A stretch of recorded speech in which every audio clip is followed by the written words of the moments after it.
तो ये कहानी आरिसू की है, जो कि रोज रात को 12 बजे एक रेडियो लाइव स्ट्रीम पर एक लड़की के साथ बात करता था। लेकिन एक दिन अचानक से वो लड़की लाइव स्ट्रीमिंग बंद कर देती है। पर आरिसू का उस लड़की पर क्रश था, इसलिए वो ठान लेता है कि वो उस लड़की को जरूर ढूंढेगा। लेकिन परेशानी ये है कि आरिसू के पास उस लड़की की आइडेंटिटी नहीं है, पर उसे ये पता था कि वो कैसे टाइप के स्कूल में पढ़ना चाहती है। तो आरिसू भी उस स्कूल में एडमिशन ले लेता है, जहाँ पर उसकी मुलाकात 4 लड़कियों से होती है, जिनकी आवाज सेम उस लड़की की तरह ही होती है। फिर वो उन लोगों के साथ रहना शुरू कर देता है, जहाँ पर धीरे धीरे उन लोगों के बीच रोमांटिक फीलिंग्स आने लगती है। तो आज की कहानी में हम जानेंगे कि क्या आरिसू उस लड़की को ढूंढकर अपनी फीलिंग्स उसे बता पाएगा। तो कहानी की शुरुआत में हमें एक लड़की को दिखाया जाता है, जिसका मिस्टीरियस नाम अपोलो होता है, जो कि अपने आरिसू से बात कर रही होती है। फिर आरिसू पूछता है, वैसे अपोलो तुम कौन से हाई स्कूल में जाना चाहती हो? तो अपोलो कहती है, वो जरूर एक ऑल गर्ल स्कूल होना चाहिए, जहाँ पर मुझे उम्मीद है कि मुझे समुंदर देखने को मिल जाए। फिर कुछ सालों बाद हमें एक स्कूल दिखाया जाता है, जिसका नाम होता है पूरिन हाई स्कूल, जहाँ की एक क्लास में एक टीचर अपना इंट्रोडक्शन देते हुए कहता है, जैसा कि आप लोगों को पता है, पूरिन गर्ल्स स्कूल अब पूरिन बॉय स्कूल के साथ मर्ज हो गया है। लेकिन ये कहते कहते वो बीच में एक गलती कर देता है। तो ये सुनकर एक लड़का खड़े होते हुए कहता है, अरे सेंसे, आखिर आपने अभी ये गलती क्यों की? मुझे लगता है कि आपकी स्पीच बहुत ज्यादा अनपरफेक्ट थी, तो मैं चाहता हूँ कि आप अपनी स्पीच को दोबारा बोले। तो वो टीचर उससे पूछता, आखिर तुम कौन हो? तो कहता, अच्छा आप मेरे बारे में जानना चाहते हैं। और फिर वो अपना नाम ब्लैक बोर्ड पर लिख देता है और कहता है, मेरा नाम है यामाबुकी आरिसू, मैं यामाबुकी परिवार का वारिस हूँ, और वो आदमी जो जापान को फ्यूचर में ऊंचाइयों पर ले जाएगा, इसलिए मेरी किस्मत में परफेक्ट होना लिखा है। और ऐसे ही वो अपनी बहुत सारी तारीफ करने लगता है। फिर वो कहता है, पर मेरे अंदर अभी भी एक कमी है, मैं अभी सिर्फ 99% परफेक्ट हूँ, और उस 1% को पूरा करने के लिए मुझे लेडीज से थोड़ी मदद चाहिए, और मैं चाहता हूँ कि आप बारी बारी आएं और मुझे आई लव यू बोले। फिर पहला पीरियड खत्म हो जाता है और आरिसू के पास उसके दोस्त आकर कहने लगते हैं, आरिसू तुम्हारी वजह से ही लड़कियों ने हम लड़कों को पहले दिन से ही अजीब तरीके से देखना शुरू कर दिया। और आरिसू तो अभी भी अपनी तारीफ कर रहा होता है। तभी वहाँ पर उसके क्लास की एक लड़की आती है और कहती है, अच्छा तो तुम यामाबुकी परिवार से हो, मैंने सुना है कि वो परिवार बहुत ज्यादा अमीर है, और मैं तुमसे पूछना चाहूंगी कि वो आई लव यू वाली बात क्या थी? क्या तुम अपने लिए गर्लफ्रेंड ढूंढ रहे हो? मैं इस रोल के लिए अप्लाई करना चाहूंगी। तो आरिसू उठते हुए कहता, अच्छा तो अभी मुझे आई लव यू बोलो। पर उसके इस तरीके के बिहेवियर ने उस लड़की को थोड़ा सा हैरान कर दिया, इसलिए वो कुछ बोल नहीं पाती। तो वो कहता, तुम्हारे अंदर थोड़ी विल पावर की कमी है। तभी वो घड़ी की तरफ देखकर कहता है, बाथरूम जाने का टाइम हो गया है, क्योंकि मैं इतना परफेक्ट हूँ कि मेरे पेट के बैक्टीरिया भी जानते हैं कि उन्हें कब बाहर आना है। और फिर वो वहाँ से जाने लगता है। तो क्लास के लोग कहने लगते हैं, आखिर इस लड़के को हुआ क्या है? तो उसके दोस्त बताते हैं, आरिसू मिडिल स्कूल के सेकंड ईयर से ही किसी को ढूंढ रहा है, पर उसे नहीं पता कि वो लड़की कैसी दिखती है। फिर हमें आरिसू को दिखाया जाता है, जो कि कॉरिडोर में चलते हुए कुछ लड़कियों की आवाज सुनता है और अपोलो की आवाज से उसे मैच करने की कोशिश करता है, पर वो समझ जाता है कि अपोलो नहीं है। तभी उसके फोन पे नोटिफिकेशन आता है, तो वो थोड़ा हैरान हो जाता है, और उसके हैरान होने की वजह ये थी कि उसने अपोलो के ब्रॉडकास्ट की नोटिफिकेशन साउंड को अपने फोन में लगा लिया था। उसके बाद वो हमें बताता है, मिडिल स्कूल में मैं एक रेडियो शो सुनता था, जिसे कि एक लड़की होस्ट करती थी, और उसने अपना नाम अपोलो रख रखा था। उसके बाद अपोलो कहती है, मिडनाइट हट ट्यून में तुम्हारा स्वागत है। फिर आरिसू आगे बताता है, उसके पास मुश्किल से कुछ लिसनर्स थे, और कभी कभी तो बस हम दोनों ही बात करते थे, और वो हमेशा एक ही सेंटेंस के साथ अपना शो खत्म करती थी। आज के लिए बस इतना ही, मेरे साथ कल भी हैंग आउट करना मेरे प्यारे लिसनर। और तभी प्रेजेंट में एक लड़की आरिसू के कान में कहती है, मैं तुमसे प्यार करती हूँ। तो आरिसू ये सुनकर सरप्राइज हो जाता है। फिर वो उससे पूछता है, फिर तुम कौन हो? और वो लड़की कहती है, क्या तुम ये नहीं सुनना चाहते थे? और वैसे भी ब्रेक टाइम खत्म होने वाला है, तुम तो बाथरूम जाने वाले थे ना? तो वो कहता, हाँ मैं भूल गया था, और वो वहाँ से चला जाता है। फिर हमें कैंटीन का सीन दिखाया जाता है, जहाँ पर सारे स्टूडेंट्स लंच कर रहे होते हैं, और आरिसू भी वहाँ पर होता है, जो कि उस लड़की की आवाज को याद करके कहता है, उसकी आवाज बिल्कुल अपोलो जैसी थी, पर मैं पक्का नहीं कह सकता कि वो अपोलो ही होगी। तभी वहाँ पर एक ब्रॉडकास्टिंग शुरू होती है, जिसमें एक लड़की बोल रही होती है, जिसकी आवाज सुनकर आरिसू को वो बिल्कुल अपोलो जैसी लगती है, इसलिए वो जल्दी से उठकर वहाँ जाने लगता है। लेकिन रास्ते में वो हमें बताता है, अपोलो ने मिडिल स्कूल के फर्स्ट ईयर के लास्ट तक रेडियो शो को बंद कर दिया था, और उसने अपने सारे अचीव्स भी डिलीट कर दिए। लेकिन मुझे हमारी चैट से पता था कि वो मेरे सेम एज की है और सेम प्रीफेक्चर में रहती है, और उसने मुझे ये भी बताया था कि वो एक ऐसे ऑल गर्ल हाई स्कूल में जाना चाहती है, जहाँ से समुंदर का नजारा दिखे। इसीलिए मैंने उसकी लोकेशन का अंदाजा लगाया, और मुझे एक स्कूल मिला जो कि उसकी बातों से 90% मैच करता था। इसीलिए मैंने उसी स्कूल में एडमिशन ले लिया, क्योंकि मुझे पता था कि कुछ टाइम बाद वो स्कूल कोएड होने वाला है। उसके बाद वो ब्रॉडकास्टिंग रूम तक पहुंच जाता है। फिर वो अपने मन में कहता है, मुझे तुमसे एक बात कहनी है जो मेरे दिल में है, जिससे कि मैं खुद को 100% परफेक्ट बना पाऊंगा। तभी वो गेट खोल देता है, तो देखता है वहाँ पर 4 लड़कियां हैं, जो कि इस क्लब की मेंबर्स हैं। वो कहता है, मुझे माफ करना, लेकिन मुझे तुम लोगों से कुछ पूछना है। तो ये सुनकर वो सारी लड़कियां उस पर गुस्सा करने लगती है, क्योंकि अभी भी ब्रॉडकास्टिंग चालू थी। फिर वो लोग ब्रॉडकास्टिंग को बंद कर देते हैं। उसके बाद वो लड़की कहती है, अरे तो वही लड़का जिससे मैं कॉरिडोर में मिली थी। तो दूसरी लड़की पूछती है, क्या तुम इसे जानती हो रिका चांद? फिर उसमें से एक लड़की पूछती है, क्या तुम ठीक हो? और दूसरी लड़की गुस्से में कह रही होती है, मुझे नहीं लगता कि हमारा स्कूल कोएड होने के बाद और और भी ज्यादा अच्छा हो गया है। तभी आरिसु खड़ा होते हुए कहता है मुझे माफ करना, और वो अपने मन में कहता है रीका अपोलो जैसा साउंड करती है, लेकिन अब प्रॉब्लम ये है कि ये चारों ही अपोलो जैसा साउंड कर रही है। फिर वो कहता है काले बालों वाली लड़की की आवाज और उसकी प्रोनाउंसिएशन बिल्कुल उसके जैसी ही है, और ट्विन टेल की टोन बिल्कुल वैसी है जब अपोलो गुस्सा होती थी। और सफेद बालों वाली लड़की का धीरे बोलने का तरीका बिल्कुल उसी के तरह है जब उसके पेरेंट्स घर पर होते थे, और रीका की आवाज भी वैसी ही है। फिर वो खुद के बारे में कहता है कि ऐसे कैसे हो सकता है कि 3 साल के गैप में मैं उसकी आवाज को पहचान नहीं पा रहा। फिर रीका कहती है क्या तुम भी प्रो बनना चाहते हो? फिर दूसरी लड़की जिसका नाम शिनोबू है वो कहती है क्योंकि तुम यहाँ पर आए हो तो इसका मतलब तो यही होगा। आरिसु कहता है तुम्हारा मतलब क्या है? तो उसमें से जो गुस्से वाली लड़की थी वो कहती है तुम यहाँ पर क्यों आए जब तुम्हें पता ही नहीं है कि तुम्हें करना क्या है, और इस लड़की का नाम नेने है। फिर वो सफेद बालों वाली लड़की कहती है हम सब अपनी आवाज से करियर बनाना चाहते हैं, और इस लड़की का नाम इकू है। फिर इकू अपना सपना बताती है कि वो एक वीटूबर बनना चाहती है। शिनोबू कहती है मैं एंकर बनना चाहती हूँ। रीका कहती है मैं सिंगर बनना चाहती हूँ, और नेने बताती है मैं एक वॉइस आर्टिस्ट बनना चाहती हूँ। तो ये सुनकर उसे याद आता है कि अपोलो ने भी कहा था कि वो अपनी वॉइस के साथ करियर बनाना चाहती है। तभी शिनोबू कहती है मैंने सुना है कि तुमने एक पागलपन वाला सेल्फ इंट्रो दिया था, उसका मतलब क्या था? मेरे लवर बनो और मेरे बच्चों की माँ बनो, क्या तुम यही कहना चाहते थे? तो आरिसु बोलता नहीं वो मेरा मतलब। तभी नेने उसे एक लात मारकर कहती है क्या बकवास कर रहे हो तुम ठरकी कहीं के, तुम दिखते भी ठरकी हो, मुझे पक्का यकीन है तुमने अपना क्लाउड स्टोरेज गंदी फोटोज से भर रखा होगा। तो आरिसु कहता है मैं यहाँ पर किसी से मिलने के लिए आया हूँ। तभी इकू कहती है क्या वो मैं हूँ, और वो अपनी अवतार के साथ उससे बात करने लगती है। रीका कहती है मैं समझ गई, तुम यहाँ मुझसे मिलने आए हो। फिर वो कहते नहीं तुम मुझसे मिलने नहीं आए, और वो हंसने लगती है। आरिसु कहता है तुम बिल्कुल सही हो, मैं यहाँ तुमसे मिलने आया था, और मैं यामाबू की परिवार की कसम खाता हूँ कि मेरे कोई भी गलत इरादे नहीं है, मैं बस तुमसे दोबारा मिलना चाहता था और तुम्हारी आवाज सुनना चाहता था। ठीक है अगर यहाँ कोई अपोलो है तो हाथ उठाओ। तो लोग पूछने लगते हैं आखिर तुम किस बारे में बात कर रहे हो। तो आरिसु समझ जाता है कि आखिर अपोलो अपनी आइडेंटिटी क्यों बताएगी, लेकिन आवाज के हिसाब से इनमें से पक्का कोई ना कोई अपोलो ही है, इसलिए मुझे उससे सीधा नहीं पूछना चाहिए। तभी सिनोबू कहती है हमें अपने ब्रॉडकास्ट पर वापस जाना पड़ेगा। तो कहता है ठीक है कोई बात नहीं, और अपने मन में कहता है मेरे पास अभी इन्वेस्टिगेट करने के लिए बहुत सारे मौके होंगे। फिर वो लोग कहते हैं यहाँ पर वापस मत आना क्योंकि बाहरी लोगों को यहाँ आने की परमिशन नहीं है। तभी उसे याद आता है कि अपोलो ने कहा था उसे एक वॉइस वर्कर की जरूरत होगी जो कि उसके साथ मिलकर उसकी मदद करे। तभी आरिसु कहता है मैं वॉइस वर्क में माहिर हूँ, इसका मतलब मैं खुद एक प्रो हुआ, और इसीलिए मेरे पास भी इस क्लब को ज्वाइन करने का पूरा हक है, और ये साबित करने के लिए मुझे इस क्लब की कमियों को बताने की परमिशन दो। और सबसे बड़ी कमी है वो इक्विपमेंट्स जिससे कि बहुत ज्यादा शोर आता है, और तुम लोग कह रहे हो कि तुम प्रो बनना चाहते हो, सुनकर तो हंसी आ रही है। तो लोग कहने लगते हैं तुम्हारा मतलब तो सही है लेकिन ये स्कूल पुराना है इसलिए हमारे पास जो सामान है वो भी पुराना है। तो आरिसु बोलता है अगर तुम मुझे अपना क्लब ज्वाइन करने दो तो मैं वादा करता हूँ कि मैं तुम लोगों को बिल्कुल नए इक्विपमेंट्स ला कर दूंगा। दरअसल मैंने पिछले महीने स्टॉक मार्केट में 1 मिलियन येन कमाए हैं। शिनोबू बोलती है सुनने में तो अच्छा लग रहा है। तरीका कहती है आसपास थोड़ी मैन पावर होना एक अच्छी बात है। नेने कहती है पर ये कैसे हो सकता है? तरीका कहती है मुझे उसकी आवाज पसंद है। तो ये सुनकर उसे फिर से अपोलो की याद आ जाती है। आरिसु कहता है तुम्हारा बहुत बहुत शुक्रिया, मैं तुम्हारा प्रेसिडेंट बनकर इस क्लब को नई ऊंचाइयों पर ले जाऊंगा। नेने कहती तुमसे किसने कह दिया कि तुम प्रेसिडेंट बनोगे? हमारी प्रेसिडेंट रीका है। इको कहती है हम उसका एहसान कैसे चुकाएंगे? शिनोबू कहती है लेकिन वो पैसे वाला है, उसे भला क्या चाहिए? रीका कहती है मैं जानती हूँ कि उसे क्या चाहिए। तो लोग उससे पूछते हैं तो रीका उन्हें बता देती है। तो सुनकर वो लोग थोड़े से शॉक हो जाते हैं। पर रीका कहती है हमें ये करना होगा। फिर वो आरिसु से कहती है क्या तुम 1 सेकंड के लिए घूम सकते हो? तो वो घूम जाता है। उसके बाद वो चारों उसके करीब आ जाते हैं और इससे कहते हैं मैं तुमसे प्यार करती हूँ। तो ये सुनकर वो बहुत ज्यादा सरप्राइज हो जाता है और कहता है ये तुम क्या कर रहे हो? रीका कहती है क्या तुम नहीं चाहते थे कि हम तुम्हें ये बोले? तो आरिसु कहता है मैं भूल गया कि मैं अपना लंच कर रहा था, ठीक है तो मैं जाता हूँ। और वो बाहर आकर खड़ा हो जाता है और कहता है मुझे उम्मीद नहीं थी कि मैं अपोलो से दोबारा ऐसे मिलूंगा। फिर हमें उसको वापस से पास्ट दिखाया जाता है जहाँ पर जब अपोलो लाइव स्ट्रीमिंग खत्म कर रही थी तभी उसने कह दिया था कि मैं भी तुमसे प्यार करता हूँ, गुड नाइट। ये सोचकर वो बहुत ज्यादा परेशान हो रहा होता है। वो कहता है अगर अपोलो ने उस बात को अपने स्टोरेज में सेव करके रखा होगा तो वो मुझे ब्लैकमेल कर सकती है, तो इसीलिए मुझे हर हाल में अपनी कही हुई बातों को डिलीट करवाना होगा, इसलिए मुझे जल्दी से जल्द अपोलो को पहचानना पड़ेगा। फिर हमें शाम का टाइम दिखाया जाता है जहाँ पर अब आरिसु उस क्लब का मेंबर बन गया था और इसीलिए वो लोग उसके लिए वेलकम पार्टी कर रहे थे। आरिसु ये सब देखकर बहुत खुश नजर आ रहा था, लेकिन नेने बोलती है बेहतर होगा कि तुम काम के बनो, ठीक है एरेंड बॉय। तो वो हैरान होते हुए बोलता है एरेंड बॉय? तो लोग कहते हैं हाँ तुम चपरासी हो, क्योंकि हमारे क्लब की एडवाइजर एक लड़के को ज्वाइन नहीं करना चाहती थी और उन्होंने कहा कि अगर तुम एक चपरासी बनोगे तो तुम ज्वाइन कर सकते हो। तो वो अपने मन में सोचता है मुझे अपना गोल पूरा करने के लिए बस इस क्लब को ज्वाइन करना है, तो इसीलिए मैं अब अपोलो को ढूंढूंगा। वो कहता है चलो ठीक है, एक चपरासी ही सही, मैं तुम लोगों से वादा करता हूँ कि मैं अपना काम पूरी जी जान से करूंगा। फिर अगले दिन का सीन दिखाया जाता है जहाँ पर आरिसु अपने नोटबुक में उन चारों के लिए नोट्स बनाने वाला था। उसके बाद वो क्लब रूम में जाता है जहाँ पर वाइस प्रेसिडेंट शिनोबू बैठी हुई थी। वो उससे पूछता बाकी लोग कहाँ हैं? तो वो बताती है है वो लोग अभी थोड़ी देर बाद आएंगे। फिर वो देखता है कि उसके पास एक स्क्रिप्ट रखी हुई है तो वो उस बारे में पूछता है। शिनोबू बताती है मैं कई बार अपनी वर्ड्स को गलत बोल देती हूँ इसीलिए मैंने उन्हें मार्क कर रखा है। उसके बाद वो ब्रॉडकास्टिंग शुरू कर देती है जहाँ पर वो सब कुछ अच्छे से बोल रही थी लेकिन बीच में ही उसके वर्ड्स गलत होने लगते हैं। आरिसू नोट्स लिख रहा था वो रुक कर कहता है तुम तो अभी भी गलतियां कर रही हो। तो शिनोबू बोलती है अरे आरिसू चुप हो जाओ। फिर अगले दिन का सीन दिखाया जाता है जहाँ पर उसके दोस्त कह रहे होते हैं आरिसू तुम एक नंबर के बेवकूफ हो क्या। शिनोबू कितनी प्यारी आवाज में हम लोगों को डिटेल बता रही थी और तुमने बीच में उसे टोक दिया, पर वो उनकी बात पर ध्यान नहीं देता और वो वहाँ से चला जाता है। और अब उसकी लिस्ट में दूसरे नंबर पे नैना थी इसीलिए वो उसके पास आ जाता है जहाँ पर नैना बहुत सारे स्टूडेंट्स से घिरी हुई थी और वहाँ पर वो स्टूडेंट्स बात कर रहे थे कि नैना क्या तुम्हें भी वो वाली मांगा पसंद है। जिस मांगा का नाम सुनकर आरिसू अपने मन में कहता है ये मांगा तो अपोलो को भी पसंद थी। फिर उनमें से एक लड़की उसे वो मांगा पकड़ाते हुए कहती है प्लीज नैना चांद क्या तुम इसमें जो प्रिंसेस है उसकी डबिंग करके दिखा दोगी। तो नैना कहती है ठीक है मैं करके दिखाती हूँ और वो उसमें आवाज देने लगती है जिसकी आवाज सुनकर सब लोग बहुत हैरान हो रहे होते हैं, साथ में आरिसू भी हो रहा होता है। लेकिन तभी उसे डायलॉग्स को प्रोनाउंस करने में दिक्कत होने लगती है। उसके बाद नैना देखती है कि आरिसू उसे घूर रहा है तो वो कहने लगती है वो लड़का मुझे घूर रहा है मुझे डर लग रहा है। तो जो भी उसके फैंस थे वो कहने लगते हैं अपनी नजर हमारी स्टार पे से हटाओ बेवकूफ कहीं के, क्या तुम मार खाना चाहते हो। तो आरिसू वहाँ से चला जाता है और वो एक जगह पर बैठा हुआ होता है। तभी वहाँ पर पीको आती है और वो उसे हेलो बोलती है तो वो अचानक से सुनने की वजह से सीढ़ियों से नीचे गिर जाता है। तो उससे कहती है मुझे माफ करना मैं कलर कॉन्टेक्ट लेंस बस दिखाने के लिए पहनती हूँ, मेरी नजर कमजोर है इसीलिए मुझे पास में आकर सबसे बात करनी पड़ती है। उसके बाद आरिसू उठता है और कहता है तुम यहाँ पर क्या कर रही हो। तो इको कहती है ये जगह मेरे स्ट्रीम के लिए रिजर्व हो रखी है। उसके बाद वो अपनी लाइव स्ट्रीमिंग शुरू कर देती है लेकिन वो बस हेलो बोलती है और बाय बोलती है उसके बाद स्ट्रीम खत्म कर देती है। तो आरिसू बोलता क्या इतनी जल्दी खत्म हो गया। तो इको कहती है ये लाइव स्ट्रीम मेरे ब्रेक के टाइम पर है इसीलिए मैं इसमें इतना ही कहती हूँ। तो वो कहने लगता है लेकिन कोई लाइव स्ट्रीमिंग ऐसे थोड़ी होती है। इको कहती है मुझे लगता है कि मेरे व्यूअर्स खुश हैं तो मेरे लिए इतना ही काफी है। तो आरिसू वहाँ से चला जाता है। इको अपने मन में कहती है क्या मैंने उसे नाराज कर दिया। दूसरी तरफ आरिसू अपने मन में कह रहा था कितना गैर जिम्मेदार क्लब है, मैंने तो अभी तक उस सिंगर को देखा भी नहीं है। फिर उसे फ्लैशबैक याद आता है जहाँ पर अपोलो कह रही होती है कि मुझे वॉइस से जुड़े काम करने हैं जैसे एक सिंगर बनना, एंकर बनना या फिर कोई वॉइस एक्टर बनना। तो वो कहता है हाँ मुझे यकीन है कि तुम कर सकती हो और मैं भी वॉइस वर्क के बारे में सब कुछ सीख लूंगा ताकि मैं तुम्हारी मदद कर सकूं। अपोलो कहती है तो ये वादा रहा, मैं भी अपनी पूरी जान लगा दूंगी, तो चलो साथ में एक प्रोफेशनल दुनिया देखते हैं। और प्रेजेंट में आरिसू बोलता है क्या सिर्फ मैं ही हूँ जिसे वो वादा याद है। उसके बाद शाम का टाइम दिखाया जाता है जहाँ पर ब्रॉडकास्टिंग शुरू हो जाती है और इस तरफ रीका और इको आपस में बात कर रहे होते हैं जहाँ पर रीका कह रही थी मैं ये सोच रही हूँ कि पता नहीं आरिसू हमारे बारे में क्या सोचता होगा। तभी ब्रॉडकास्टिंग रूम में आरिसू आ जाता है और कहता है क्या तुम लोग इससे सेटिस्फाई हो। तो शिनोबू बोलती है आरिसू अभी हम लाइव हैं। अभी पीछे से नेने आकर कहती है तुम पागल हो क्या, तुम ये सब क्या कर रहे हो। आरिसू कहता है इस गाँव के पब्लिक स्कूल में अगर ये लड़कियां ऐसे ही मेहनत करने से खुद को पीछे करते रहेंगी तो इनका कुछ भी नहीं हो पाएगा और आप लोग इन लोगों को खाली पीली में ही प्रिंसेस की तरह ट्रीट करते हो, ऐसे इन लोगों का सपना पूरा नहीं होगा। लेकिन आप लोग चिंता मत कीजिए। फिर वो अपने मन में कहता है अगर अपोलो हमारा वाला वादा भूल गई है तो मैं उसे याद दिलाऊंगा। और प्रेजेंट में वो बोलता है अगर मुझे नहीं पता कि उनमें से अपोलो कौन है तो मुझे उन सबको अपने साथ करना होगा। जो क्लब मुझ जैसे इंसान का हिस्सा है उसे भी मेरे जैसा परफेक्ट होना चाहिए। मैं आज ये अनाउंस करता हूँ कि मैं ब्रॉडकास्टिंग क्लब के सभी मेंबर को गाइड करूंगा और उन्हें प्रो बनाऊंगा, चाहे वो कोई बड़ी सिंगर हो या वो कोई टीवी स्टेशन की एंकर हो या कोई सबसे ज्यादा व्यूअर वाली यूट्यूबर हो या फिर एक वॉइस एक्टर हो। मैं अपना वादा निभाने आया हूँ तो अब तुम्हें मुझे जवाब देना होगा, मेरी तरफ से बस इतना ही। उसके बाद वो चारों से बाहर फेंक देते हैं और फिर वो वापस से ब्रॉडकास्टिंग को शुरू कर देते हैं और सबसे माफी मांगते हैं। लेकिन तभी आरिसू के पास एक नोटिफिकेशन आता है तो उसे लगता है उसकी मॉम ने मैसेज किया है। लेकिन जब वो देखता है तो वहाँ पर अपोलो लाइव आ रखी थी और अपोलो कहती है मुझे तो हार्ट अटैक ही आने वाला था, मैंने कभी नहीं सोचा था कि तुम मुझसे मिलने आओगे, लेकिन मुझे माफ करना मैं नहीं बता सकती कि मैं ही अपोलो हूँ। हालांकि मुझे हमेशा दुख होता था कि मेरे लिसनर कम है, पर सच तो ये है कि मैं बस तुमसे ही बात करके खुश हो जाती थी। जब मैंने कहा था आई लव यू वो सिर्फ तुम्हारे लिए था और वो उसने धीरे से बोला था इसीलिए शायद आरिसू वो सुनता नहीं है। आरिसू कहता है अच्छा तो अपोलो लाइव करके ये बताना चाह रही है कि वो ब्रॉडकास्टिंग क्लब से ही है। तो वो गेट खोलकर देखना चाह रहा था लेकिन वो वहाँ से आगे बढ़कर कहता है जितना छुपाना है छुपा लो, मैं तुम्हें ढूंढ ही लूंगा, मैं अपना वादा पूरा करूंगा और मैं तुम सबको प्रोफेशनल बनाऊंगा। और अपोलो के लाइव स्ट्रीम से चारों लड़कियों की हंसने की आवाज आती है, इसका मतलब वो सही में ब्रॉडकास्टिंग क्लब से ही है। फिर अगले दिन सुबह का सीन दिखाया जाता है जहाँ पर आरिसू उन लोगों को ट्रेनिंग करवा रहा था ताकि उनका शरीर फिट हो जाए तो उस वजह से उनकी आवाज भी अच्छी हो जाएगी। नेने कहती है ये सही है पर इतनी सुबह सुबह ये करना जरूरी है। इको कहती है मुझे आइसक्रीम चाहिए। अभी शिनोबू देखती है कि आसमान में जो पंछी उड़ रहे हैं उनमें से एक के पास मुंह के अंदर एक एयरबड है। तो आरिसू कहता शायद वो मेरा है क्योंकि कल मुझसे वो गिर गया था। और फिर वो उल्टा भागते हुए उसके तरफ जाने लगता है। वो लोग कहते हैं अरे तुम उल्टे भागते हुए भी हमसे तेज कैसे हो। उसके बाद आरिसू अपना एयरबड उस पंछी से ले लेता है और फिर वो लोग भी वहाँ पर आ जाते हैं। आरिसू कहता है चलो वार्म अप यहीं पर खत्म होता है। रीका कहती है मेरा दिल इतनी जोर से धड़क रहा है कि यहीं पर फट जाएगा। आरिसू कहता है तेज धड़कन किसी घबराहट या बेचैनी की वजह से होती है और वो हंसने लगता है। नेने कहती है तुम हमारे कोच की तरह बर्ताव क्यों कर रहे हो? क्या तुम हमें प्रो बनाने के लिए इतने ज्यादा सीरियस हो? आरिसु कहता है हाँ, यकीन रखो मैं अपना वादा पक्का पूरा करूंगा। नेने कहती है ज्यादा 30 मार खा मत बनो। शिनोबु नेने को शांत करवाती है और कहती है वो सही बोल रहा है, हम काम चोरी करते थे इसीलिए हमें थोड़ी प्रैक्टिस करनी चाहिए। वैसे भी हमने डिसाइड किया था कि हम एक्सरसाइज करेंगे तो ये ठीक है। रीका कहती है तुम बातें तो बड़ी बड़ी कहते हो, तो बताओ तुम हमें प्रो बनाने में इतना ज्यादा अड़े क्यों हो? क्या हम वाकई तुम पर यकीन कर सकते हैं? तो आरिसु कहता है हाँ बिल्कुल, मैं पानी की वो वेव हूँ जो तुम सबकी नाव को उठा देगी। नेने बोलती है तुम अपने दावे को साबित कैसे करोगे एरंड बॉय? तो कहता है हाँ मैं बिल्कुल साबित करूंगा, लेकिन उससे पहले हमें नाश्ता कर लेना चाहिए, इसलिए चलो हम किसी रेस्टोरेंट में चलते हैं। पर वो लोग उससे कहते हैं हमें पहले क्लब जाना होगा। आरिसु पूछता है लेकिन तुम लोग भाग क्यों रहे हो? नेने कहती है बेवकूफ कहीं के, हम लोग क्लब इसीलिए जा रहे हैं ताकि हम चेंज कर सके, क्योंकि हमारी बॉडी से बहुत ज्यादा पसीना आया हुआ है। उसके बाद वो लोग रेस्टोरेंट में आ जाते हैं जहाँ पर आरिसु उन लोगों के लिए उनके कमियों के नोट्स बनाकर लाया था और साथ ही उसने उसमें उन चीजों को सुधारने के तरीके भी लिखे हुए थे, तो वो सब अपने बारे में पढ़ते हैं। शिनोबु कहती है सच में बहुत ही ज्यादा डिटेल में लिखा हुआ है। कीको कहती है मेरे वाले में तो लिखा है कि मेरा मकसद एक वीटूबर एजेंसी ऑडिशन देने का है। नेने कहती है लेकिन तुमने मेरे बारे में इतना कुछ क्यों लिखा हुआ है? आरिसु कहता है क्योंकि तुम्हारी ग्रामर और लिटरेचर बहुत बेकार है, इसलिए तुम्हें सब कुछ शुरू से शुरू करना होगा। रीका देखती है उसके में लिखा है कि स्ट्रीट परफॉर्मेंस में अपनी सीडी की 50 कॉपी को बेचना है। आरिसु कहता है हाँ बिल्कुल, ये तुम्हारे कॉन्फिडेंस को और एक्सपीरियंस को बढ़ाने के लिए है। लेकिन वो उस पर कुछ नहीं बोलती। तो आरिसु उससे पूछता है क्या कुछ गड़बड़ है? रीका पूछती है क्या तुमने कभी कोई इंस्ट्रूमेंट बजाया है? तो कहता नहीं अभी तक तो नहीं, लेकिन अगर मैं अपनी कोशिश करूंगा तो कोई भी इंस्ट्रूमेंट बजा सकता हूँ। तो कहते तुम्हें पता भी है लोगों के सामने परफॉर्म करने में कितना ज्यादा कॉन्फिडेंस चाहिए होता है? तो कहता मुझे नहीं पता, पर अगर तुम प्रो बनना चाहती हो तो तुम्हें इस रास्ते पर चलना ही होगा। रीका कहते क्या तुम कभी भी घबराते नहीं हो? आरिसु कहता है घबराहट जैसा शब्द मेरी डिक्शनरी में नहीं है। रीका कहते क्या तुम कभी भी अपनी जिंदगी में नर्वस नहीं हुए? और वो खड़ी होकर उसका चेहरा पकड़ के कहती है झूठे कहीं के, तुम बस बातें करना जानते हो, इसीलिए मुझे नहीं लगता कि मुझे तुम्हारी बातें सुननी चाहिए। और वहाँ से चली जाती है। शिनोबु कहती है लगता है तुमने उसे गुस्सा दिलवा दिया। नेने कहती है सर काट दो इसका, मैं तो कह रही हूँ। परीको तो अभी भी अपनी आइसक्रीम के पीछे पड़ी हुई थी, वो आइसक्रीम का ऑर्डर देने लगती है। आरिसु कहता है आखिर रीका को क्या हुआ? नेने बताती है वो गुस्से में, और वो भी सही गुस्से में है। वो खुद गाने लिखने में माहिर है, पर कोई कमीना इंसान जो बस बातें करना जानता है उसने उसे गुस्सा दिलवा दिया है, क्योंकि वो इंसान सीट म्यूजिक भी नहीं पढ़ सकता। सोचता है कि वो उसे ऑर्डर दे सकता है। शिनोबु कहती है बस करो नेने, अचानक उसे कितना परेशान करोगी। नेने कहती है मैं तो बस सच बोल रही हूँ। तभी वो लोग देखते हैं आरिसु वहाँ पर नहीं है, लेकिन जब वो नीचे देखते हैं तो वहाँ पर आरिसु अपना सर पकड़ के बैठा हुआ था और वो कह रहा था ये मेरे लिए कितनी बड़ी बेइज्जती है कि किसी ने मुझसे कहा है कि मैं बस बातें कर सकता हूँ। मुझे आज तक किसी ने ऐसा नहीं कहा, सिर्फ मेरी बड़ी बहन, छोटी बहन और माँ को छोड़कर। तो लोग कहते हैं तो बहुत बड़ी लिस्ट है। उसके बाद आरिसु कहता है वो जरूर अच्छा गाना बजाती होगी इसीलिए उसने मुझे ये सब कहा, तो अब मुझे खुद उसे सुनने की जरूरत है। उसके कुछ दिन बाद आरिसु पता कर लेता है कि आखिर रीका कहाँ पर अपना कॉन्सर्ट करती है। वो हर हफ्ते के वेडनेसडे में स्कूल के बाद स्कूल के कोर्ट यार्ड में मिनी कॉन्सर्ट करती है, लेकिन उसकी फीमेल फैंस बहुत ज्यादा है, इसी वजह से लड़के वहाँ जाने से डरते हैं। फिर हमें रीका को दिखाया जाता है जो कि अपने फैंस को थैंक यू बोल रही थी उसे सुनने आने के लिए। तभी वहाँ पर आरिसु आ जाता है और कहता है ये तो मेरी उम्मीद से भी ज्यादा ऑडियंस यहाँ पर है। तभी वो लड़कियां उसे देखकर कहती है आखिर यहाँ पर एक लड़का क्या कर रहा है, अपनी नजर हमारी आइडल से दूर रखो। तो आरिसु कहता है मैं ब्रॉडकास्टिंग क्लब का मेंबर हूँ। तभी रीका गिटार बजाते हुए कहती है इससे मुझे हर बार घबराहट होती है, लेकिन पता नहीं तुम लोगों को पता चलता है कि नहीं। ये सुनकर आरिसु को याद आता है कि अपोलो ने भी ये लाइन पहले कही थी। फिर रीका कहती है माफ करना अगर मैं कुछ गलत गा दूं तो। ठीक है तो अब मैं शुरू करती हूँ। उसके बाद वो गाना शुरू करती है। मैं गा कर नहीं सुना सकता यार, बजट कम है। उसका गाना सुनते वक्त आरिसु को लगता है कि खुद अपोलो उसके सामने आकर खड़ी होकर गा रही है। फिर जब उसका परफॉर्मेंस खत्म हो जाता है तो सारी ऑडियंस उसकी तारीफ करने लगती है। आरिसु उसका गाना सुनकर कहता है जब मैंने रीका को गाते हुए सुना तो मुझे लगा कि अपोलो मेरे सामने आकर खड़ी हो गई है। उसके बाद रीका कहती है अगला गाना मेरा आखिरी गाना होगा, अगर आप लोगों की कोई रिक्वेस्ट नहीं है तो शायद मैं शुरू कर सकती हूँ। तभी सारी ऑडियंस कहने लगती है अच्छा तो नया गाना, हमें वो गाना बहुत पसंद है, प्लीज रीका चांद क्या तुम वो गा सकती हो? तो कहती है हाँ मैं गा सकती हूँ। फिर वो आरिसु को देखकर अपने मन में कहती है आखिर तुम्हें यहाँ पर आना ही क्यों था? मैं नहीं चाहती थी कि तुम मेरा गाना सुनो। उसके बाद वो परफॉर्म करना शुरू कर देती है। फिर ऐसे शाम हो जाती है और सारी ऑडियंस वहाँ से जाते हुए कहती है अगले हफ्ते का इंतजार रहेगा। तभी वो देखती है वहाँ पर आरिसु खड़ा है, तो वो उसके पास जाकर उसे टीज करने लगती है। पर आरिसु कहता है मुझे तुम्हारा गाना सच में बहुत ज्यादा पसंद आया, सच कहूँ तो तुमने मेरे होश उड़ा दिए, मैं तुमसे माफी चाहता हूँ, मुझे कोई शक नहीं कि तुम्हारी स्टेज परफॉर्मेंस हिट होगी। तो रीका सुनकर कहती है जितना चाहे उतना मक्खनबाजी कर लो, पर मैं अभी भी वैसा नहीं करूंगी जैसा तुम कह रहे हो। ठीक है तो कल मिलते हैं। और वहाँ से चली जाती है। फिर हमें कुछ हफ्तों बाद का सीन दिखाया जाता है जहाँ पर रीका अपने मन में सोच रही होती है आरिसु ने मुझे देखने आना बंद कर दिया, शायद मैंने उससे उस दिन कुछ ज्यादा ही कह दिया था, इसलिए जब मैं उससे मिलूंगी तो मुझे उससे माफी मांगनी चाहिए। लेकिन जब वो अपनी परफॉर्मेंस वाली जगह पर पहुंचती है तो देखती है वहाँ पर पहले से ही आरिसु आ रखा है, जिसे देखकर सारी लड़कियां उससे कह रही है तुम यहाँ पर क्या कर रहे हो? हम यहाँ पर अपनी फेवरेट आइडल का इंतजार कर रहे थे। तो रीका उससे पूछती है आरिसु तुम यहाँ क्या कर रहे हो? तो कहता है मैं परफॉर्म कर रहा हूँ। तो रीका उसके हाथों की तरफ देखती है जो कि घायल हो रखे थे, तो वो समझ जाती है कि उसने गिटार बजाना सीखा है। तो कहती है तुम सच में पागल हो। उसके बाद वो सबसे कहती है मैं आप सबको बताना भूल गई थी, आज मैं इसके साथ परफॉर्म करूंगी। तो आरिसू कहता है लेकिन ये कैसे होगा? रिका कहती है जो चाहे वो बजाओ, आगे का मैं देख लूंगी। फिर हमें कॉन्सर्ट के बाद का सीन दिखाया जाता है जहाँ पर रिका कह रही होती है मेरे कॉन्सर्ट का कचरा करने के लिए बहुत बहुत शुक्रिया। तो आरिसू उससे माफी मांगता है। रिका कहती है तो कैसा रहा? मुझे पता है तुम पक्का अब नर्वस हो गए होगे, क्या दिल जोर से धड़क रहा है? और वो कहता नहीं बिल्कुल नहीं, इतनी सी बात पर मैं कभी भी नर्वस नहीं होऊंगा, क्योंकि मैंने सिर्फ कुछ नहीं बल्कि बहुत कुछ झेला है। अब मेरे अंदर डर नाम की चीज नहीं है। तो रिका कहते फिर से तुम वही बातें करने लग गए, क्या तुम्हें इस पर पक्का यकीन है? तो वो कहता है हाँ उतना ही पक्का जितना सूरज के निकलने का होता है। तभी रिका उसकी दिल की धड़कन सुनने लगती है। तो आरिसू कहता है तुम क्या कर रही हो? तो वो हंसते हुए कहती है झूठे कहीं के। फिर हमें अगले दिन का सीन दिखाया जाता है जहाँ पर स्कूल की छुट्टी हो जाती है। तो नेने कहती है मैं आज भी जा रही हूँ क्योंकि मेरे पास कुछ प्लान्स हैं। शिनोबू कहते हैं तुम सच में आजकल बहुत ही ज्यादा बिजी रहने लगी हो। रिको कहती है कहीं तुम कुछ गड़बड़ तो नहीं कर रही? नेने कहती है मैं कुछ भी गड़बड़ नहीं कर रही, और वो वहाँ से जाने लगती है। तभी आरिसू कहता है इस स्पीड से तो मुझे नहीं लगता कि तुम कांजी एप्टीट्यूड टेस्ट पास कर पाओगी, जिस वजह से तुम्हारा सपना सपना ही रह जाएगा। वो कहती है तुम्हारा सपना है मेरा नहीं, और फिर वो वहाँ से चली जाती है। आरिसू कहता है वो जरूर हम लोगों से कुछ छुपा रही है। शिनोबू कहती है तुम्हें चिंता करने की कोई जरूरत नहीं है। तो वो कहता तुम इतना पक्का कैसे कह सकती हो? तो वो बताती है क्योंकि जब भी नेने झूठ बोलती है तो उसके कान लाल हो जाते हैं, और सच में उसके कान अभी लाल थे। पर फिर भी आरिसू उसका पीछा करता है क्योंकि उसे खुद पक्का करना था कि आखिर नेने करती क्या है। उसके बाद वो एक क्लासरूम में जाकर वॉइस एक्टर बनने के ऊपर काम करने लगती है, और आरिसू उसे छुपकर देख रहा होता है। तो दरवाजा खोलते हुए कहता तुम्हारी एक्टिंग बहुत ही ज्यादा बेकार है, जिसे देखकर वो घबरा जाती है। आरिसू आगे कहता है वैसा बिल्कुल भी नहीं है जैसा मैंने पहले तुमसे सुना था। नेने कहती है मुझ पर नजर मत रखो ठरकी कहीं के, और वो उसे उस मांगा को फेंक कर मारती है, जिसे वो पकड़ लेता है और कहता है अच्छा तो ये नाइट लव नाम की मांगा है। तो नेने बताती है क्या तुम्हें नहीं पता, अभी ये मांगा बहुत ही ज्यादा ट्रेंड पर चल रही है, जो कि एक प्रिंसेस और सोल्जर के बीच की कहानी है। इसमें वो गिरे हुए सोल्जर के पास जाकर उसे पकड़ना चाहती है, पर सबको पता न चल जाए इसीलिए वो प्रिंसेस धूल हटाने के बहाने से जाकर चुपके से उसके हेलमेट पे किस कर लेती है। तो वो उसके करीब आकर कहता है क्या तुम्हें सच में ये सब पसंद है? जिस वजह से वो बहुत ज्यादा हड़बड़ा जाती है और पीछे चली जाती है, और कहती है तुम मेरे इतने करीब क्यों आ गए? उसके बाद आरिसू उस मांगा के ऊपर एडवर्टाइजमेंट को पढ़ता है जिसमें लिखा हुआ था night love anime adaptation confirm हो गई है, और हमें प्रिंसेस के रोल के लिए एक वॉइस एक्ट्रेस की जरूरत है, इसीलिए हमने एक ऑडिशन रखा है। तो उससे पूछता है अच्छा तो तुम एक ऑडिशन देना चाहती हो? नेने कहती है इससे तुम्हारा कोई लेना देना नहीं है, इससे दूर रहो। आरिसू कहता है लेकिन मैं यहाँ रुक रहा हूँ क्योंकि मैंने तुम लोगों को प्रो बनाने का वादा जो किया है। नेने कहती है हमने तुमसे नहीं कहा था कि तुम हमारी मदद करो। तभी आरिसू अचानक से कह देता है मैं तुम्हें बता दूं मैंने अपने मिडिल स्कूल के ट्रिप के दौरान अपने बिस्तर को गीला किया था। तो सुनकर वो कहती है आखिर तुम मुझे ये क्यों बता रहे हो? तो कहता है अगर तुम्हें अपने काम में शर्मिंदगी महसूस हो रही है तो मैं भी उतना ही शर्मिंदा हूँ, जिससे कि हम दोनों बराबर हो जाएंगे। और फिर वो और भी चीजें बताने लगता है। वो कहती है बस करो। तो आरिसू उससे पूछता है तो बताओ। नेने बोलती है मैं ऑडिशन देने जा रही हूँ, लेकिन बात यह है कि मैं कभी भी रिलेशनशिप में नहीं थी, इसीलिए मुझे प्यार के बारे में बिल्कुल भी नहीं पता। आरिसू कहता है क्या बस इतनी सी बात? वो कहती है मैं यहाँ पर सीरियस हूँ और तुम मजाक कर रहे हो। वो कहता है मैं भी यहाँ पर सीरियस ही हूँ। अगर तुम्हारे पास रिलेशनशिप का एक्सपीरियंस नहीं है तो तुम्हें उसे खुद एक्सपीरियंस करना होगा, क्योंकि ये यामाबुकी परिवार का रूल नंबर 23 है। सुनो नेने चलो लवर्स बन जाते हैं। तो सुनकर वो कहते क्या ये तुम क्या बकवास कर रहे हो? आरिसू बोलता है उस सीन की लाइन जहाँ सोल्जर प्रिंसेस से यही कहता है तो मैं वही लाइन बोल रहा था, आज से मैं सोल्जर हूँ और तुम प्रिंसेस, इसलिए ऑडिशन तक मेरे साथ एक्टिंग करो। नेने कहती है मैं मरना पसंद करूंगी लेकिन तुम्हारे साथ कभी एक्टिंग नहीं करूंगी। आरिसू पूछता है ऑडिशन कब है? तो वो बोलती है 3 हफ्तों बाद। क्यों? तो वो बोलता है सिर्फ 3 हफ्ते की तो बात है, मुझे लगता है तुम्हारी नजरों में तुम्हारा सपना सिर्फ 3 हफ्तों के नाटक के लायक भी नहीं है। तो कहती है मेरा सपना बहुत बड़ा है, तुम ज्यादा मत बोलो। ठीक है मैं करूंगी। वो एक स्माइल करता है। उसके अगले दिन से ही वो दोनों लवर्स की तरह एक्टिंग करने लगते हैं, जो कि देखकर स्कूल के बच्चे बहुत ही ज्यादा जेलस फील कर रहे थे। तभी नेने गिरने वाली होती है तो आरिसू से पकड़ लेता है और मांगा की लाइंस बोलने लगता है। ये सब देखकर नेने को याद आता है कि मांगा के लास्ट चैप्टर में सोल्जर प्रिंसेस को किस करता है, तो शायद आरिसू वो भी करने का प्लान कर रहा होगा। और वो हर जगह एक साथ रह रहे थे और साथ ही साथ उस मांगा की स्टोरी को फॉलो कर रहे थे, जहाँ पर कभी वो उसे गोद में उठा लेता था तो कभी उसके साथ बोट पर सैर करने जाता था। ये सब देखकर वो तीनों लड़कियां आपस में बात करने लगती हैं कि क्या वो दोनों डेट कर रहे हैं, लेकिन वो डेट करने से ज्यादा तो बहस कर रहे हैं। शिनोबू कहती है तुम्हें पता नहीं है जो एक दूसरे से लड़ते हैं वो एक दूसरे को ज्यादा पसंद करते हैं। उसके बाद ऐसे ही 20 दिन हो जाते हैं और अब आखिरी दिन बचता है। नेने कहती है अब लगता है कि वो मुझे किस करने वाला है, इसलिए वो अपने मन में कहती है मैं ये करना तो नहीं चाहती लेकिन उसने मेरी बहुत ज्यादा मदद की है तो शायद मुझे ये लास्ट सीन भी उसके साथ करना चाहिए। और वो लिपस्टिक लगाने लगती है। तभी आरिसू बोलता है मुझे लगता है कि शायद अब हमारे पास कुछ भी नहीं बचा करने को, इसलिए जाओ और आराम कर लो। तो नेने कहती है क्या हम वो किस वाला सीन प्रैक्टिस नहीं करने वाले? तो वो बोलता है बिल्कुल नहीं। नेने कहती है लेकिन तुम लवर वाली चीज में इतने ज्यादा घुसे हुए थे। तो आरिसू कहता है वैसी चीजें किसी ऐसे के लिए बचा कर रखो जिसे तुम सच में प्यार करती हो। तो नेने कहती है बेवकूफ कहीं के, तुम हमेशा इस चीज पर पछताओगे। तो वो कहता है मैं बेवकूफ नहीं हूँ, मैं हमेशा एग्जाम में टॉप करता हूँ। वो कहती नहीं तुम बेवकूफ हो। उसके बाद वो जाने लगती है, लेकिन आरिसू उससे कहता है नेने मुझे यकीन है कि तुम उस ऑडिशन में कमाल कर दोगी। तो नेने कहती है ये बस थोड़ा सा था, लेकिन शायद मैंने इन 3 हफ्तों में थोड़ा मजा किया। आरिसू कहता है सुनकर खुशी हुई। ठीक है तो अपनी पूरी की कोशिश करना। लेकिन अगले दिन जब वो आती है तो वो बोलती है मैं रिजेक्ट हो गई। तो ये सुनकर आरिसु नीचे गिर जाता है और कहता है क्या जो भी मैंने नेने को सिखाया वो बिल्कुल ही परफेक्ट नहीं था। तो नेने कहती है वो ऑनलाइन कह रहे हैं कि ऑथर ने अपने पसंद की वॉइस एक्टर को चुना है। आरिसु कहता है ये सही नहीं है, मुझे पहले ही इस बारे में जान लेना चाहिए था, काश मैंने आगे का सोचा होता। और वो अपने मुंह पर वो कॉमिक बुक रख लेता है। ये देखकर नेने को वही वाला सीन याद आ जाता है जो कि मांगा में प्रिंसेस ने सोल्जर के हेलमेट के ऊपर से किस किया था। तो वो भी उसके बुक के ऊपर से किस कर लेती है और वो वहाँ से जाने लगती है। आरिसु कहता है क्या तुमने अभी कुछ किया था? तो कहते नहीं मैंने कुछ भी नहीं किया। लेकिन आरिसु उसका हाथ पकड़ लेता और कहता है नहीं मैं समझ गया, तुमने मुझे अभी किस किया था, क्योंकि मैं तुम्हारी पोजीशन और तुम्हारे मोशन से बता सकता हूँ कि तुमने अभी मुझे किस किया। अगर मैं गलत नहीं हूँ तो शायद नेने तुम मुझसे प्यार करती हो, है ना? तो नेने उसका कॉलर पकड़ के उसे उठाकर कहती है और यहाँ मैं तुम्हें बेहतर महसूस करवाने की कोशिश कर रही थी, अपने बारे में इतना मत सोचा करो गधे। और वो उसे उठाकर पटकी मार देती है और कहती है मैं तुमसे नफरत करती हूँ। उसके बाद वो वहाँ से निकल जाती है। ये सब ये तीनों लड़कियां देख लेती है तो वो जल्दी से वहाँ जाती है तो देखती है आरिसु अपने घुटनों पर बैठा हुआ है। आरिसु कहता है मैं अब एक नफरत किए जाने वाला आदमी हूँ, ये सब मेरे घमंड की वजह से हुआ है। पर सिनोबु कहती है वैसे मुझे पक्का यकीन है कि मैं तुमसे नफरत करती हूँ वाली बात झूठ थी, क्योंकि मैंने उसके कान देखे थे वो लाल हो रखे थे। फिर अगले दिन का सीन दिखाया जाता है जहाँ पर वो लड़कियां कपड़े बदलते हुए कह रही थी शायद हमें दरवाजा लॉक कर लेना चाहिए। लेकिन तभी वहाँ पर आरिसु आ जाता है जो कि उन्हें कपड़े चेंज करते हुए देख लेता है। लेकिन उनके चिल्लाने से पहले आरिसु ही चिल्ला देता है तुम लोग बेवकूफ हो क्या? तो ये सुनकर वो लोग कहते क्या?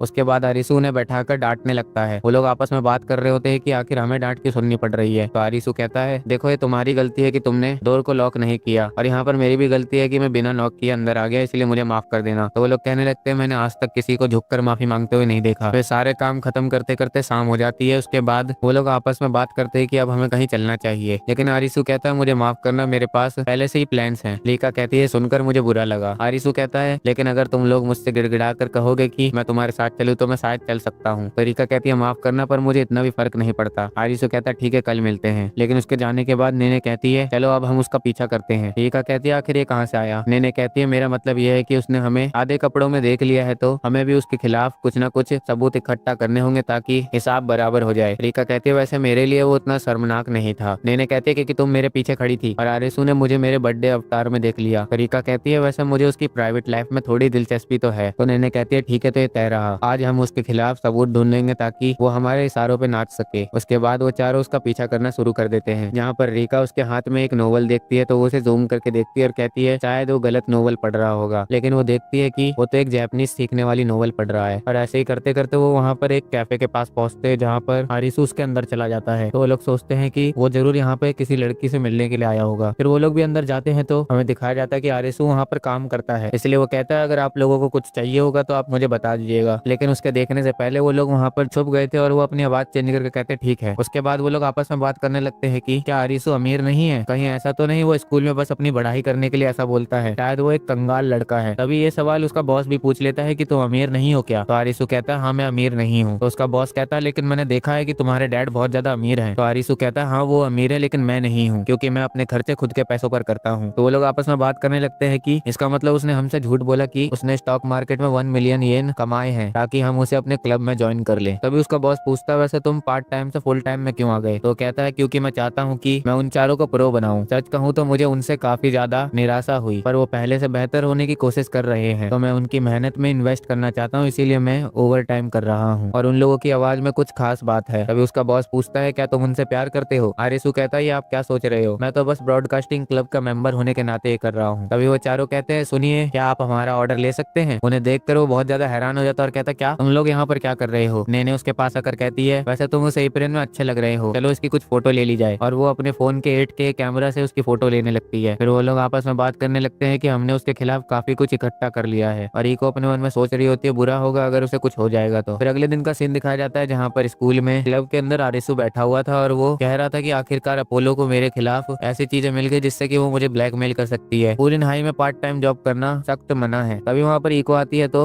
आरिसु कहता क्या तुम यहाँ पर मुझे ब्लैकमेल करने आई हो? तो कहती है नहीं मैं यहाँ पर ये करने नहीं आई, क्योंकि मैंने तुम्हारा शर्मनाक साइड देखा है तो मैं भी तुम्हें अपना एक शर्मनाक साइड दिखाना चाहूंगी। उसके बाद वो दरवाजा बंद कर देती है और वो अपने कपड़े खोलने लगती है, पर आरिसु एक बिल्कुल सख्त लौंडे की तरह खड़े होकर ये देख रहा होता है। तभी ईको अपने कपड़ों में से अपना टैबलेट निकालती है। आरिसु कहता है तुम यहाँ पर कैसे रखती हो, कहीं ये गिर जाएगा तो? ईको कहते हैं मुझे इस बारे में तुमसे बात करने में शर्म आ रही है, लेकिन मुझे लगता है कि मैं तुमसे इस बारे में पूछ सकती हूँ। और वो अपने टैबलेट में V2 स्टूडियो खोल लेती है जिससे कि उसका अवतार कहने लगता है क्या तुम मुझे एक सलाह दे सकते हो? उसके बाद वो दोनों बैठ जाते हैं और वो उसे बताने लगती है कि उसकी क्या प्रॉब्लम है। उसकी प्रॉब्लम ये है कि उसके व्यूवर्स दिन पर दिन घटते जा रहे हैं और लोग कमेंट कर रहे हैं कि ये तो पहले जैसा ही है, इसमें क्या नया है। आरिसू कहता है कोई भी ऐसे स्ट्रीम से बोर हो जाएगा जिसमें हेलो और बाय होता है। इको कहती है मैं बस ऐसा ब्रेक के टाइम करती हूँ, नहीं तो मैं गेमिंग, कैरियोके, चैटिंग और कुकिंग स्ट्रीमिंग भी करती हूँ और साथ ही साथ कभी कभी मैं ड्राइंग स्ट्रीमिंग भी करती हूँ। आरिसू कहता है मुझे पता है कि तुम्हारी ग्रोथ क्यों रुकी हुई है। तो पूछती है तुम्हें ये कैसे पता। आरिसू कहता है क्योंकि मैंने तुम्हारे सारे वीडियोस देख लिए हैं। तो वो उसे ठरकी कहने लगती है। आरिसू कहता है तुमने उन वीडियोस को पब्लिश किया था इसीलिए मैंने देखा। और उसके बाद वो उसी के क्लिप्स को दिखाता है जो कि उसने अपने पास कट करके रखे हुए थे। तो वो कहती है तो नॉर्मल है। पर आरिसू बोलता है घंटा नॉर्मल है, इसमें तुम्हारा चेहरा हमेशा की तरह उदास है, तुम हमेशा अपना चेहरा उदास क्यों रखती हो, तुम्हें थोड़े इमोशंस भी दिखाने होंगे। तो वो कहती है अरे इतने जोर से मत चिल्लाओ। आरिसू कहता है तुम्हें क्या लगता है लोग तुम्हारे इमोशंस कैसे समझ पाएंगे। मुझे पता है कि तुम एक क्लिक के साथ उसमें इमोशन डाल सकते हो, लेकिन ये बिल्कुल भी असली नहीं लगेगा, इसलिए तुम्हें अपने अवतार को दोबारा से बनाना होगा। तो कहती है मेरे पास इतने पैसे नहीं है जो मैं अपने अवतार को बनवाऊं। आरिसू कहता तुम्हें क्या लगता है तुम्हारे सामने कौन बैठा है। तो वो बोलती है एक चपरासी। तो बोलता है अरे वो नहीं, तुम्हें पता भी है मेरे पास कंप्यूटर का कितना नॉलेज है, तो मैं तुम्हारी मदद करूंगा उसे बनाने में। तो वो उससे पूछती है आखिर तुम मेरी इतनी मदद क्यों कर रहे हो। आरिसू कहता मैंने तुम लोगों से वादा किया था ना कि मैं तुम लोगों को प्रो बनाऊंगा। फिर ऐसे ही वो दोनों साथ में मिलकर उस अवतार को चेंज कर लेते हैं। उसके बाद आरिसू वहां आकर कहता है देखो अब तुम्हारा अवतार बिल्कुल नया हो गया है। इको कहती है लेकिन ये तो मुझे पहले जैसा ही लग रहा है। आरिसू कहता है नहीं, इसमें बहुत सारे चेंजेस हुए हैं, अब ये तुम्हारे मोशन ट्रैकिंग से चलेगा, तो चलो कुछ करके दिखाओ। तो वो कहती है अरे ये तो बहुत ही ज्यादा मजेदार है, लेकिन उसके इमोशंस अभी भी चेंज नहीं होते, इसीलिए वो कहता है तुम्हारा चेहरा तो पहले से भी ज्यादा एक स्टोन जैसा लग रहा था, क्या तुम थोड़ा दिल से कह सकती हो। तो कहती है मैं अपने दिल से ही कर रही हूँ। तो आरिसू उसे समझाता है कि तुम्हारे व्यूवर्स तुम्हारे साथ इमोशन के थ्रू जुड़ना चाहते हैं, क्योंकि हर यूट्यूबर एक्सपोज होने के बाद ही वायरल होता है। तुम्हें अपनी असली साइड अपने व्यूवर्स को दिखानी होगी। परी को कहती है मैं ये नहीं कर सकती, मुझे लोगों के सामने में खुलकर बात करने में शर्म आती है। तो ये सुनकर आरिसू डोर लॉक कर देता है और उसे हंसाने की कोशिश करता है। वो कहता है मैं तुम्हें स्माइल करवा कर ही रहूंगा। तो उससे कहती है अरे ये हटाओ। और जब वो उसकी तरफ देखती है तो उसने एक मास्क पहना हुआ था जो कि काफी फनी था। तो ये देखकर वो दूसरी तरफ घूम जाती है। आरिसू कहता है मैंने देखा कि तुम अभी हंस रही थी, चलो दिखाओ मुझे वो स्माइल। लेकिन इको उसे अपनी स्माइल नहीं दिखाना चाहती थी, पर इसी चक्कर में दोनों गिर जाते हैं। आरिसू कहता है मैं यही तो देखना चाहता था, तुम्हें यही स्माइल अपने व्यूवर्स को दिखानी चाहिए। तभी खिड़की के पास एक फोन आता है और उसमें से नेने कहती है आखिर तुम इको के साथ कर क्या रहे हो। शिनोबू कहती है हमने देखा कि दरवाजा लॉक है और अंदर से कोई जवाब नहीं दे रहा, इसलिए हमें लगा तुम दोनों बेहोश हो गए। फिर नैना कहती है मुझे ये बताओ क्या तुम इको के ऊपर हमला कर रहे हो। उसके बाद वो लोग गेट पर आकर उसे जोर जोर से पीटने लगते हैं। फिर इको बाहर आती है तो वो उससे पूछती है उसने तुम्हारे साथ कुछ किया। तो इको कहती है उसने मुझे हर जगह छुआ और मुझे जमीन पर गिरा दिया। तो ये सुनकर तीनों बहुत ज्यादा हैरान हो जाते हैं। आरिसू कहता है अरे यार तुम्हें इसे इस तरीके से नहीं बोलना चाहिए था, सच में जापानीज बहुत ज्यादा कठिन लैंग्वेज है। नैना कहती है टॉपिक चेंज मत करो और वो उसे रस्सी से बांध कर कहते चलो मैं तुम्हें पुलिस स्टेशन ले चलूंगी। लेकिन तभी इको उससे कहती है सुनो आरिसू तुम्हारा बहुत बहुत शुक्रिया हर चीज के लिए। तो आरिसू उससे दोबारा से कहता है वीटूबर तब पॉपुलर होते हैं जब उनका असली रूप सामने आता है, इसलिए अच्छी तरीके से याद रखना ठीक है। तो कहती है यस बॉस। आरिसू कहता है चिंता मत करना क्योंकि तुम एक प्यारी सी स्माइल कर पाई थी, तो चलो बाहर जाओ और उन्हें दिखाओ कि तुम्हारा नया अवतार क्या कर सकता है। तो कहते हैं ठीक है, मैं कल एक लाइव स्ट्रीमिंग करके उन लोगों को दिखा दूंगी। ये सब देखकर वो तीनों थोड़े शॉक हो रहे होते हैं क्योंकि वो आपस में कह रहे थे आजकल ये दोनों कुछ ज्यादा ही करीब आ गए हैं। फिर अगले दिन का सीन दिखाया जाता है जहाँ पर एक लड़का इको की लाइव स्ट्रीमिंग देख रहा था। वो बताता है कि इको ने अपना नया अवतार बनाया है, लेकिन जब वो देखते हैं तो वो पहले जैसा ही सेम होता है। तो आरिसू उसके पीछे से कहता है यार तुम्हारा चेहरा तो अभी भी उदास लग रहा है। तो कहते नहीं मैं अपनी पूरी कोशिश करूंगी। पर थोड़ी देर बाद भी वो वैसे ही कर रही होती है, जिस वजह से उसके व्यूज नीचे जाने लगते हैं। ये सब देखकर आरिसू को अच्छा नहीं लग रहा होता है, इसीलिए वो उसके सामने जाता है और उससे लिखकर बात करने लगता है, जहाँ पर वो लिखता है कि क्या तुम्हें मेरी मदद चाहिए। इको देखती है कि उससे कुछ भी नहीं हो पा रहा, इसीलिए वो उसे इशारे में कह देती है मेरी मदद करो। तो आरिसू कहता है ठीक है और वो उसके पास आकर लाइव स्ट्रीमिंग को बंद कर देता है। तो वो चिल्लाने लगती है कि तुम अचानक से लाइव स्ट्रीमिंग के बीच इस तरीके से पॉज नहीं कर सकते, मेरे व्यूअर्स भड़क जाएंगे। तो आरिसू कहता है तुम्हारे व्यूअर्स वैसे भी हर सेकंड मक्खियों की तरह कम हो रहे थे, क्योंकि मुझे लगता है कि तुम अपने करियर को लेकर सीरियस नहीं हो। वो कहते नहीं ऐसी बात नहीं है, पर आरिसू उसे बार बार एक ही बात कह रहा होता है, जिस वजह से वो गुस्से में आ जाती है और कहती है तुम्हारी प्रॉब्लम क्या है, तुम्हें पता भी है मैं अपनी पूरी कोशिश कर रही हूँ, इसलिए अपना मुंह बंद रखो, मेरे पास भी इमोशंस है, मैं भी इंसान हूँ, मैं इसलिए नहीं कर पा रही क्योंकि मैं बहुत ज्यादा डरी हुई हूँ। आरिसू कहता है तो तुम लाइव स्ट्रीमिंग छोड़ दो ना, ऐसा तो नहीं तुम्हें लाइव स्ट्रीमिंग से नफरत है। तो वो कहती है नहीं मुझे लाइव स्ट्रीमिंग पसंद है, मैं उसे छोड़ नहीं सकती। तो आरिसू कहता है तो तुम्हें स्ट्रीमिंग बहुत ज्यादा पसंद है। तो कहती है हाँ, मुझे सैकड़ों लोगों के साथ बात करने में बहुत अच्छा लगता है। तभी वहाँ पर शिनोबू आती है और कहती है इको ये क्या हो रहा है, एक बार तुम अपनी लाइव स्ट्रीमिंग देखो। वहाँ पर नेने भी आ जाती है जो बताती है तुम्हारी लाइव स्ट्रीमिंग अभी भी चालू है। तो ये सब सुनने के बाद इको बहुत ज्यादा घबरा जाती है, लेकिन वो लोग कहते हैं चलो खैर एक बार अपनी लाइव स्ट्रीमिंग पर नजर डालो। तो वो अपना टैबलेट खोलकर देखती है तो उसके व्यूज अब 2000 से भी ऊपर हो गए थे। तो शिनोबू कहती है तुम अपने व्यूवर्स को बता क्यों नहीं देती। तो वो कहती है रुको मैं इतने सारे लोगों से बात कैसे करूंगी। तभी उसके सामने से आरिसू कहता है इको मैंने तुम्हें बताया था ना, यूट्यूबर तभी पॉपुलर होते हैं जब वो अपना असली रूप व्यूवर्स को दिखाते हैं, इसलिए ज्यादा चिंता मत करो और अपने दिल से उनसे बात बात करो। तो इको अपनी पूरी कोशिश करते हुए कहती है तो ठीक है, आप लोग सब कुछ भूल जाओ। तो ये देख कर वो लोग कहने लगते हैं तो बहुत ही ज्यादा क्यूट है और उन्हें वो बहुत ज्यादा पसंद आने लगता है। इको कहते हैं चलो ठीक है, मैं स्ट्रीमिंग यहीं पर बंद करती हूँ। फिर उसके कुछ देर बाद का सीन दिखाया जाता है जहाँ पर आरेसु वॉशरूम में होता है। तभी उसके पास एक प्राइवेट स्ट्रीम का नोटिफिकेशन आता है जो कि इको ने भेजा था। तो वो उसे पिक कर लेता है, जहाँ पर इको उससे पूछती है क्या तुम अभी सही जगह पर हो। तो कहता है हाँ, मैं बस बाथरूम में हूँ, तुम बताओ मुझसे क्या कहना चाहती हो। तो कहती है अच्छा, तो तुम इसे सही जगह कहते हो। फिर वो कहते हैं छोड़ो ये सब, मैं तुम्हें शुक्रिया नहीं कह पाई थी, इसीलिए मैंने सोचा तुम्हें शुक्रिया कह दूं। आरिसु कहता है वैसे मैंने इसमें कुछ भी नहीं किया है। इको कहती है मुझे पता है तुमने स्ट्रीम चलती हुई छोड़ दी और मुझे जानबूझकर गुस्सा दिलवाया। आरिसु कहता है मैं नहीं समझ पा रहा कि तुम क्या कहना चाहती हो, लेकिन तुमने बहुत ही अच्छा काम किया था। इको भी कहती है मैं खुश हूँ कि तुमने मेरा रूप व्यूअर्स को दिखाया और अब से मैं खुद जैसी रहने की पूरी कोशिश करूंगी। और वो स्माइल करती है। तो आरिसु उसके अवतार और उसकी स्माइल की बहुत ज्यादा तारीफ करने लगता है, लेकिन तभी वो देखता है कि उसका चेहरा वापस से उदास हो गया है। इसलिए वो कहता है क्या मैंने कुछ गलत कह दिया। और हमें पता चलता है कि इको कैमरे के सामने से हट गई थी क्योंकि उसका अवतार उसके इमोशंस पर चलता है। उधर से वो कहने लगता है जवाब दो। इको कहती है अच्छा, तो चेहरा छुपाने से ट्रैकिंग रुक जाती है। पता नहीं ये मुझे अजीब सा फील क्यों हो रहा है, मुझे लगता था कि मैं आरिसु के सामने स्माइल कर सकती हूँ, पर जब वो मुझे देखता है तो मेरा चेहरा शर्म से लाल हो जाता है। फिर हमें अगले दिन का सीन दिखाया जाता है जहाँ पर शिनोबू एक मीटिंग को अटेंड कर रही थी, जिसमें वो कहती है कोएड होने के बाद ये हमारा पहला स्पोर्ट डे आ रहा है, चलो ये पक्का करते हैं कि सारी कम्युनिटीज मिलकर ये काम करेंगे ताकि ये आराम से हो जाए। और जो पेपर्स मैंने तुम्हें दिए हैं उन्हें ध्यान से देखो। अभी उनमें से एक लड़का कहता है वैसे वाइस प्रेसिडेंट मेरे पेपर्स में आपकी फोटोज है। तो ये सुनकर और भी लोग कहने लगते हैं कि हाँ हमारे पास भी है। तो वो कहते हैं मुझे माफ करना, लगता है जल्दबाजी में मैंने उसमें वो पेपर ऐड कर दिया होगा। और उन लड़कों के मन में तो लड्डू फूट रहे थे। तभी एक लड़की कहती है चलो मैं इन पेपर्स को कलेक्ट कर लूंगी। फिर कुछ देर बाद का सीन दिखाया जाता है जहाँ पर जिन भी लोगों को उसने काम दिया था वो उस काम को ठीक से नहीं कर पा रहे थे, इसीलिए वो उससे मदद लेने के लिए आए थे। इसलिए वो कहते हैं ठीक है, तो ये काम मुझ पर छोड़ दो। फिर वहाँ पर स्टूडेंट काउंसिल के कुछ मेंबर्स आते हैं जो कि कहते हैं लगता है हमने एप्लीकेशन गलत फिल कर दी। तो शिनोबू कहती है कोई बात नहीं, मैं उसे फिल कर दूंगी। तो वो लोग उसकी तारीफ करने लगते हैं। फिर शाम का टाइम दिखाया जाता है जहाँ पर शिनोबू कह रही होती है अब मुझे यहाँ पर अंधेरा होने तक रुकना पड़ेगा, पता नहीं मैं हर बार ऐसा क्यों करती हूँ, सबका काम अपने ऊपर क्यों ले लेती हूँ। फिर वो क्लब में आ जाती है जहाँ पर बहुत से काम होते हैं, लेकिन उन लोगों से वो काम नहीं होने वाले थे, इसीलिए शिनोबू कह देती है कोई बात नहीं, मैं उन कामों को कर लूंगी। तो वो तीनों कहते हैं चलो ठीक है, अब हम तीनों खाली है तो कैरी होके चलते हैं। उसके बाद वो तीनों चले जाते हैं। उनके जाने के बाद शिनोबू कहती है मैं तो अब गई, मैंने फिर से नाटक किया कि मैं सब कुछ कर सकती हूँ। तभी आरिसु उसके बिल्कुल पास में आ जाता है तो उससे पूछते क्या हुआ। तभी आरिसु वहाँ से भागते हुए जाता है और वापस से भागते हुए आता है। फिर वो उससे कहता है मेरे साथ चलो, मुझे तुमसे कुछ बात करनी है। उसके बाद वो एक कोफ्ते वाली जगह पर आ जाते हैं जहाँ पर आरिसु उसके पास आकर कहता है अब जो मैं करने वाला हूँ प्लीज उसके बारे में और किसी को मत बताना। तो ये सब सुनकर शिनोबू को लगता है कि वो उसे किस करने वाला है, लेकिन तभी वो उसके सामने विक्स की गोली निकाल देता है और कहता है मुझे पता है कि तुम्हारी आवाज आज ठीक नहीं है, मैं सुबह से देख रहा हूँ कि तुम्हारी आवाज आज थोड़ी अलग सी लग रही है, तो मैं समझ गया कि तुम्हें खांसी है, इसीलिए मैं ये टॉफी तुम्हें दे रहा हूँ, लेकिन प्लीज इस बारे में किसी को मत बताना क्योंकि स्कूल में स्नैक्स लाना अलाउ नहीं है और इस टॉफी को भी स्नैक्स माना जाता है। तो ये सब उसके मुंह से सुनकर वो थोड़ी खुश हो जाती है और उसे शुक्रिया कहती है और कहती है मैं हैरान हूँ कि तुम बता पाए कि मेरी आवाज ठीक नहीं है। आरिसु कहता है मैं क्यों नहीं बता पाऊंगा क्योंकि मैं तो तुम्हें हमेशा देखता हूँ। तो ये सुनकर वो शर्मा जाती है और कहती है अगर तुम मुझे हमेशा देखते हो तो मुझे खुद का हुलिया ठीक करना होगा। फिर आरिसु कहता है मुझे लगता है कि तुम काम हद से ज्यादा कर रही हो। तो शिनोबू कहती है मैं हमेशा से ऐसी ही हूँ क्योंकि मैं एक आदर्श बालिका बनना चाहती हूँ जिस पर सब भरोसा कर सके। एक वाइस प्रेसिडेंट होने के नाते मुझे लगता है कि मैं सबको ये कहते हुए सुनना चाहती हूँ कि मैं कितनी कमाल और कूल हूँ। फिर वो कहती है रुको मैं क्या कह रही हूँ, और उससे कहती है प्लीज इसे भूल जाना जो भी मैंने कहा। आरिसु कहता है अच्छा मैं समझ गया, तुम सबकी नजरों में आना चाहती हो। तो वो कहती है अरे ऐसे मत कहो। आरिसु कहता है इसमें कोई भी बुराई नहीं है, एक होशियार और सुंदर वाइस प्रेसिडेंट जो एंकर बनना चाहती है, सच में ये एक इज्जत की बात है क्योंकि सबको तुमसे उम्मीदें हैं लेकिन तुम कभी किसी पर भरोसा नहीं करना चाहती। लेकिन अब तुम खुश हो जाओ क्योंकि आज से ये खत्म होने वाला है। तो ये सुनकर वो कुछ समझ नहीं पाती। आरिसु कहता है आखिरकार तुम्हारे सामने तुमसे कहीं ज्यादा कमाल और कूल इंसान खड़ा है, अब मैं यहाँ हूँ तो हर कोई मुझसे उम्मीद रखेगा। मुझे कहते हुए दुख हो रहा है कि स्पॉटलाइट सिर्फ मेरे लिए बनी है, लेकिन शिनोबू हर वक्त उम्मीदों पे खरा उतरने की कोशिश मत करो, दूसरों पर ज्यादा भरोसा करो, असल में मुझ पर भरोसा करो। तुम बहुत सीधी हो इसलिए तुम्हें कभी कभी आराम करने की कोशिश करनी चाहिए। और ये कहकर वो जाने लगता है। तो शिनोबू बोलती है ठीक है, और वो उसके हाथ को पकड़ के कहती है तो क्या तुम मेरे साथ आराम करना चाहोगे। उसके बाद वो उसे लाइब्रेरी में ले आती है जहाँ पर वो उससे कहती है कि अपनी आंखें मत खोलना। वो कहता है आखिर तुम करना क्या चाहती हो। तो शिनोबू कहती है अभी तुम्हें पता चल जाएगा। लेकिन तभी वो अपनी आंखें खोल लेता है तो वो देखता है उसके हाथों में चॉकलेट है, इसलिए वो बहुत दूर जाकर गिरता है और कहता है क्या तुम मुझे अभी चॉकलेट खिलाने वाली थी। तो वो हंसते हुए कहती है अरे यार मैं तो पकड़ी गई। फिर वो उसे बताती है मैं तब आराम करती हूँ जब मैं काम करते हुए स्नैक्स खाती हूँ, इसलिए प्लीज इसके बारे में किसी को मत बताना। वो कहता है सच में बहुत ज्यादा है। तो शिनोबू बोलती है वही तो, अगर ये किसी को पता चल गया तो मैं परेशानी में पड़ जाऊंगी, इसलिए मैं चाहती थी कि तुम मेरे साथ इस क्राइम के पार्टनर बन जाओ। तो वो कहता है मैं तभी खाता हूँ जब मेरा मन होता है। तो वो उसे जबरदस्ती खिलाने लगती है लेकिन वो अपना मुंह नहीं खोल रहा था। उसके बाद आरिसु पूछता है वैसे तुम यहाँ पर क्यों आई हो। तो बताती है कि मेरे पास अभी बहुत सारा काम है जो कि मुझे उस मशीन चैन से करना है। तो आरिसू कहता है लेकिन इतना सारा काम करने में तो एक इंसान को पूरा दिन लग सकता है, इसलिए मैं तुम्हारी मदद कर दूंगा। तो वो उसे थैंक यू कहती है। उसके बाद वो बताती है वैसे वो तीनों बहुत ज्यादा चमकती है ना, क्योंकि वो ऐसी दुनिया में जहाँ पर वो लड़कर आगे बढ़ना चाहती है और मैं उन्हें और ज्यादा चमकने में मदद करना चाहती हूँ, इसलिए मैं उनकी बातों को पहले रखना पसंद करती हूँ। और वैसे भी वो लोग बहुत अजीब है, इसीलिए उनको जोड़ने के लिए किसी ना किसी को तो ग्लू बनना ही पड़ेगा। आरिसू कहता है वो मैं समझता हूँ। तो कहती है ना। फिर वो बताती है पिछले साल का स्पोर्ट डे बहुत ही ज्यादा बेकार गया था। हमने टेनिस टीम को ऐसे छोड़ दिया था क्योंकि रीका की तबीयत खराब थी और नैनो को प्लेयर्स के नाम लेने में दिक्कत हो रही थी। आरिसू कहता है सच में वो लड़कियां किसी काम की नहीं है। शिनोबू कहती है मैं पक्का करना चाहती हूँ कि इस साल सब कुछ ठीक हो जाए, क्योंकि इसके बाद शायद मैं इस क्लब को छोड़ दूंगी। तो ये सुनकर वो बहुत ज्यादा हैरान हो जाता है और कहता है क्या तुम क्लब को छोड़ दोगी? कहीं ऐसा तो नहीं तुम ट्रांसफर ले रही हो या वैसा ही कुछ और? तो कहती है अरे नहीं ऐसी बात नहीं है, मैं अपनी पढ़ाई पर ध्यान देना चाहती हूँ। वैसे मेरे ग्रेड्स काफी ठीक है, लेकिन मुझे अच्छे कॉलेज में जाने के लिए और मेहनत करनी होगी, क्योंकि टीवी शो के एंकर जो होते हैं वो सभी बड़े कॉलेज से ग्रेजुएट होते हैं। उनके पास एक अच्छी लैंग्वेज स्किल होती है और दूसरों से वो अच्छे से बात कर पाते हैं, लेकिन मैं बस एक आम लड़की हूँ, तो मुझे जल्द ही पढ़ाई शुरू करनी होगी। तो आरिसू कहता है मैं समझ गया, तुम एग्जाम की तैयारी करने के लिए क्लब को छोड़ने से पहले कुछ अच्छी यादें बनाना चाहती हो, इसलिए तुम उन तीनों की मदद कर रही हो ताकि वो अपने सपनों को पूरा कर पाए। और साथ में तुम ये भी चाहती हो कि इस साल ये स्पोर्ट डे बहुत ही ज्यादा अच्छा जाए। ये सच में बहुत ज्यादा बेकार है। तो वो डर जाती है। वो कहता है मैंने तुम्हें ऐसे डरपोक बनने के लिए बड़ा नहीं किया था। शिनोबू कहती है तुम मेरे पापा कब बन गए? आरिसू कहता है तुम अपनी सारी ख्वाहिश पूरी करने की कोशिश क्यों नहीं करती? क्लब में रहकर जो तुम स्पोर्ट डे के लिए करना चाहती हो वो करो और उसी तरीके से तुम कुछ बेहतर यादें बनाओ। शिनोबू कहती है हाँ, पर मुझे लगता है कि हमें एक ही चीज पर ज्यादा फोकस करना चाहिए। आरिसू कहता है तुम्हें क्या लगता है कि तुम्हारे सामने कौन खड़ा है? तो वो कहती है एक चपरासी। आरिसू कहता है अरे वो तो मेरा अलग टाइटल है। फिर वो उसके करीब जाकर कहता है कभी मत भूलना कि तुम्हारे साइड मैं हूँ। तुम अपनी पढ़ाई को लेकर परेशान हो तो मैं तुम्हें पढ़ाऊंगा। तुम अपने मन की बात नहीं बोल पाती, इसीलिए मैं तुम्हारे साथ खड़ा रहूंगा और तुम्हें सपोर्ट करूंगा। शिनोबू उससे पूछती है तुम मेरे लिए इतना सब क्यों करना चाहते हो? तो वो कहता है मैंने कहा था ना मैं तुम सबको प्रो बनाऊंगा। और वो उसे खड़ा करता है और कहता है मैं अब तुम्हें खो नहीं सकता। तो ये सुनकर वो शर्माते हुए कहती है अचानक से क्यों बोल रहे हो? आरिसू कहता है मुझे लगता है कि तुम्हें गलत फहमी है, क्योंकि तुम खुद भी बहुत ज्यादा चमकती हो, बिल्कुल उन तीनों की तरह चमकदार। तो शिनोबू शर्माते हुए कहती है सच नहीं हो सकता। तो वो उससे पूछता क्या तुम्हें मेरी बात पर शक है? पर वो अपने मन में कहती है तुम्हारे मुंह से ये सब सुनकर मुझे बहुत अच्छा लग रहा है। फिर वो उससे पूछती है क्या तुम्हें लगता है कि मैं इतनी काबिल हूँ कि उन लोगों के साथ खड़ी रहूं? तो कहता है हाँ बिल्कुल। तो वो कहते हैं ठीक है। आरिसू कहता है वैसे तुम्हारे पास कुछ है ना जो तुम स्पोर्ट डे के दिन करना चाहती हो? तो वो कहती है सच में तुम्हें सब कुछ पता चल जाता है, मेरे पास एक आइडिया जो मैं ट्राई करना चाहती हूँ। आरिसू कहता है ठीक है, तो तुम इसे क्लब को बताओ और मैं तुम्हारे लिए स्क्रिप्ट लिख दूंगा। तो वो उसे थैंक यू बोलती है। फिर वो उससे पूछती है क्या तुम ये बात हमारे बीच ही रख सकते हो कि मैं क्लब छोड़ने वाली थी और खुद को मैं उन लोगों से नीचे समझती थी? लेकिन तभी आरिसू वहाँ पे पड़ी चॉकलेट में से चॉकलेट खा लेता है और कहता है अब हम दोनों क्राइम के पार्टनर बन चुके हैं, तो इसीलिए अब हम दोनों एक दूसरे के बारे में किसी को नहीं बताएंगे। वो हंसते हुए कहते हैं तुमने अपने पूरे मुंह पे चॉकलेट लगा ली है। आरिसू कहता है लेकिन ये सच में अच्छा है। उसके बाद हमें अगले दिन का सीन दिखाया जाता है जहाँ पर शिनोबू अपना प्लान बताती है कि स्पोर्ट डे के दिन वो क्या करना चाहती है, प्रॉक्सी कन्फेशन सर्विस। तो वो उन तीनों से पूछते है तुम्हें क्या लगता है कि ये कैसा रहेगा? पर उन तीनों का चेहरा बहुत ज्यादा सीरियस होता है, लेकिन वो एकदम से कहते हैं सच में ये बहुत ज्यादा अच्छा है, चलो इसे करते हैं। और वो लोग आपस में डिस्कस करने लगते हैं। उसके बाद स्पोर्ट डे का दिन दिखाया जाता है जहाँ पर रेस को आरिसू जीत जाता है और जल्दी से जाकर अनाउंस वाली जगह पर अनाउंस करने लगता है कि तो इस रेस के विनर है यामाबुकी आरिसू। लोग ये देखकर हैरान हो रहे थे कि वो बहुत ज्यादा तेज है। उसके बाद नेने आ जाती है जो कि अब उसके साथ पार्टिसिपेट करने वाली है। फिर हमें रीका को दिखाया जाता है जो कि अनाउंस कर रही होती है क्लास फर्स्ट ए और फर्स्ट डी के बीच बास्केटबॉल मैच होने वाला है, तो जल्द ही जिम के अंदर इकट्ठा हो जाए। उसके बाद वहाँ पर रीको आती है और कहती है रीका चलो अब हमारी बारी है। तो वो दोनों वहाँ से चले जाते हैं। उसके बाद गेम स्टार्ट हो जाता है और उस गेम को होस्ट कर रहा होता है आरिसू। फिर वो दोनों जाते हैं और अपनी अपनी पर्ची उठा लेते हैं। एक की पर्ची में लिखा हुआ था वो इंसान जिस पर आप सबसे ज्यादा भरोसा करते हैं, और दूसरी के पे लिखा हुआ था वो इंसान जिसकी आवाज आपको बहुत ज्यादा पसंद है। पढ़ने के बाद आरिसू के पास आते हैं और कहते हैं हमारे साथ चलो। वो कहता है अरे मैं तो इसे होस्ट कर रहा हूँ। वो दोनों कहते हैं हमें नहीं पता, चलो हमारे साथ। और वो उसे अपने साथ लेकर जाने लगते हैं, लेकिन वो लोग बहुत ज्यादा स्लो होते हैं, इसीलिए आरिसू कहता है मैं तुम लोगों को हारने नहीं दूंगा। और वो एक को अपने बाहों में उठा लेता है और दूसरे को अपनी पीठ पर, और वो बहुत तेजी में भाग रहा होता है, लेकिन फिर भी वो सेकंड आ जाते हैं, जिस वजह से आरिसू बहुत ज्यादा निराश हो जाता है। फिर उसके बाद अगला कंपटीशन शुरू होता है जिसमें उन लोगों को हॉर्स राइडिंग करते हुए एक दूसरे के सर की पट्टी को छीनना होगा। लेकिन आरिसू के टीम के मेंबर्स थोड़े घायल होते हैं, इसीलिए आरिसू और शिनोबू एक साथ मिलकर उसमें पार्टिसिपेट करते हैं। इस वजह से शिनोबू बहुत ज्यादा शर्मा रही होती है और इधर इको उस कंपटीशन को होस्ट कर रही थी। वो कहती है आइए देखते हैं, मजा आएगा। उसके बाद कंपटीशन शुरू हो जाता है और वो लोग एक दूसरे के हेडबैंड को छीनने के लिए आगे बढ़ते हैं, लेकिन आरिसू से नेने कहती है अपने मुंह को दूर रखो, और दोनों में बहस होने लग जाती है। इसी चक्कर में शिनोबू का हेडबैंड छीन लिया जाता है, जिससे कि वो हार जाते हैं। तो आरिसू अपना सर पकड़ के वहीं बैठ जाता है। फिर वो शिनोबू से कहता है मुझे माफ करना, मैं पूरी तरीके से घोड़ा नहीं बन पाया। शिनोबू कहती है अच्छा हुआ तुम नहीं बने। तभी नैना उन्हें देखकर कहती है क्या सिर्फ मुझे ही लग रहा है या फिर वो दोनों आजकल कुछ ज्यादा ही करीब आ गए हैं, लेकिन मुझे इससे फर्क क्यों पड़ रहा है? फिर अनाउंसमेंट होती है कि अब हम